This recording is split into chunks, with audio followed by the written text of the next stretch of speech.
Jesus went to pray and they brought a child, deaf and dumb. The disciples couldn't cast out the spirit.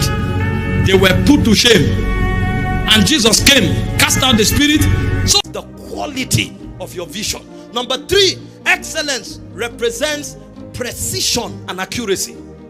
So when a man is excellent, he pays attention to details in order to demonstrate highest level precision and accuracy. This is why excellence comes with a lot of tenacity. You cannot allow any detail to be left out. If you need to go over the process for another 5 hours in order to get the minutest detail right, you will pay the price. That's what excellence represents.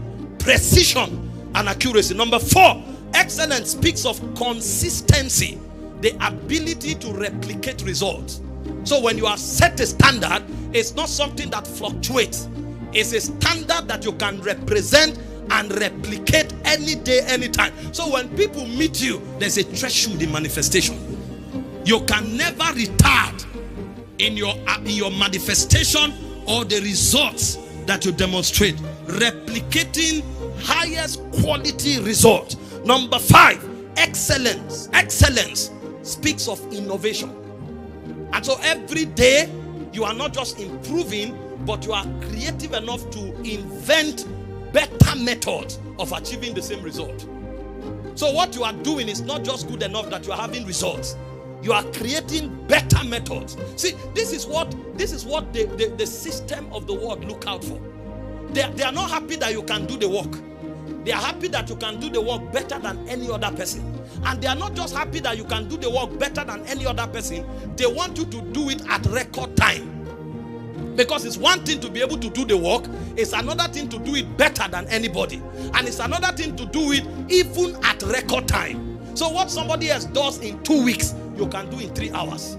And what you have done is not diminishing the quality of the result, but you have mastered your craft in a way that you are just too expert about your productivity. So excellence speaks of innovation, creating new ideas.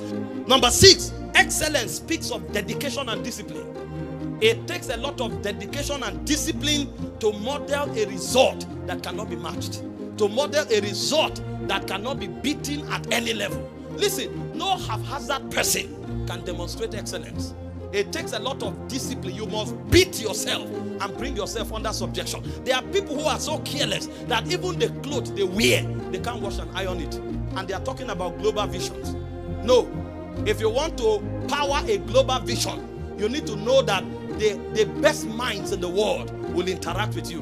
And you must demonstrate a value system that beats their standard and beats their imagination. This is why excellence is a must. So when God speaks, He's talking from a depth.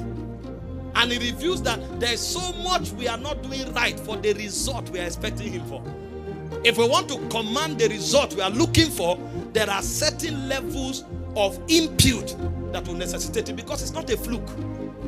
See, our fathers today who are shaking the world, if they return in another lifetime, if there is such a thing, they will do the same and better.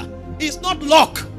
There are rules, there are protocols, there are precedences that are responsible for the results that they command. And all of this is tied to the principle of excellence. Number 7, excellence speaks of integrity.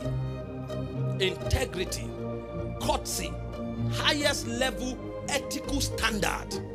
When you find a man who has no value systems, that man cannot be an excellent man. He may appear in the periphery as though he sustains the spirit and power of excellence, but when you get deep, you will discover what you are seeing is a sham.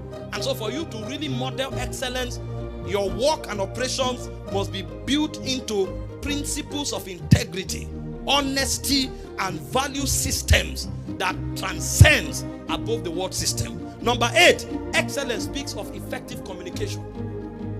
You must have enough facts, and you must have the power to communicate your vision and your belief system. You can't talk things carelessly and expect to transmit the spirit of a vision. So everybody must pay the price, not just to know, but to know how to communicate what is known. Listen, as you begin to lead a people or lead a vision, you will discover that how you get to know what you know is different from how you communicate it. So how you communicate it is as important as how you know it.